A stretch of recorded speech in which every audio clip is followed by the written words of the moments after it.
सभी दोस्तों को मेरा राम राम है। चंद्रमा 6 के लिए लाल किताब में बताया जाता है कि ऐसे व्यक्ति को दूध और पानी का दान नहीं करना चाहिए। कारण क्या है कि वो जो चंद्रमा है वो कुएं में पाताल में पड़ा है आपका, जबकि चंद्रमा आसमान का मालिक है और पाताल में पड़ा है। तो वहाँ क्या है, मान लो पानी है, उसको हम निकालेंगे नहीं तो उसमें कीड़े मकोड़े भर जाएंगे, तो इसको जहरीला पानी कहा गया है।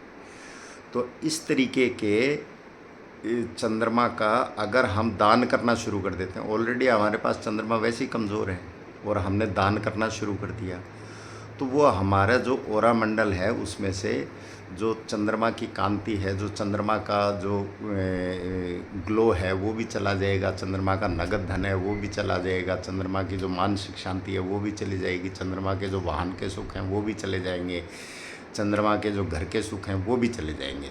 और इसके अलावा जिन लोगों के शनि चंद्र की युति है या चंद्र केतु की युति है या चंद्रमा पे शनि की दृष्टि है, केतु की दृष्टि है या राहु की दृष्टि है, कहने का मतलब किसी भी हाल में अगर आपका चंद्रमा पीड़ित अवस्था में बैठा है तो ऐसे व्यक्ति को दूध और पानी का दान बिल्कुल नहीं करना चाहिए। और वो जो खीर वगैरह बताते हैं, वैदिक एस्ट्रोलॉजी में बता देते हैं कि भाई खीर का दान करें, तो ऐसे लोगों को खुद खा लें आप पूर्णमासी के दिन। चंद्रमा का ओरा बढ़ाना है, हमें घटाना नहीं है। तो ऐसे लोगों को खुद खाना चाहिए, दान नहीं करना चाहिए। अब यहाँ आएगा, कमेंट आ सकता है, सवाल खड़ा हो सकता है कि क्या मंदिर में दान करें या नहीं करें। तो मंदिर में दिया गया दान है वो देखो हमारा धर्म स्थान है, हमारा कुटुंब स्थान है। अब हमारे पास मान लो नगद धन पड़ा है, पैसा पड़ा है, हमने किसी अपने भाई को दिया, अपने माँ बाप को दिया, अपने भाई भतीजों को दिया, किसी को भी दिया, तो वो उनके काम आ रहा है और वक्त आने पे वो संचित धन है वो हमें मिलता भी है। और क्योंकि हमें 10वें और दूसरे का बड़ा गहरा संबंध है आपस में। 10वां घर है शनि का, जहाँ हम कर्म करते हैं तो अच्छे बुरे कर्म तो हर एक इंसान से होते ही होते हैं, चाहे वो कितना ही भला इंसान हो, कहीं ना कहीं तो गलत चीज़ हो ही जाती है।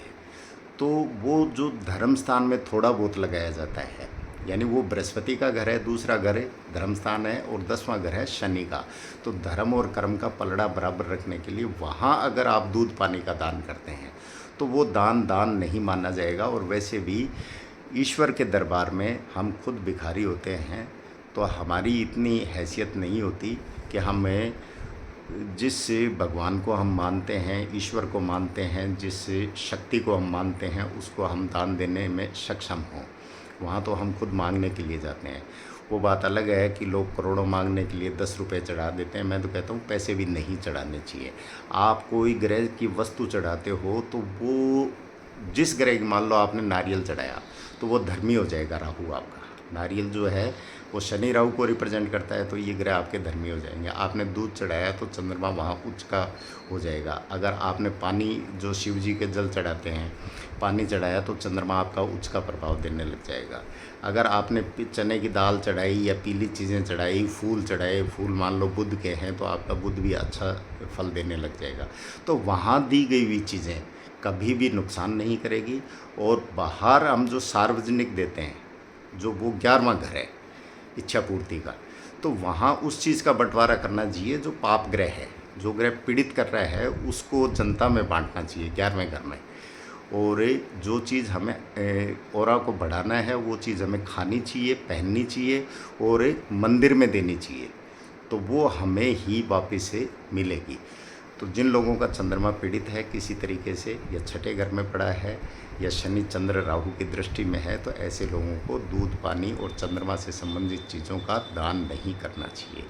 तो अगर आप ऐसा करेंगे अपने कुंडली के अनुसार तो आपको नुकसान नहीं होगा। तो आप भी इसको आजमा के देखें, आप लाभ में रहेंगे। नमस्कार, धन्यवाद।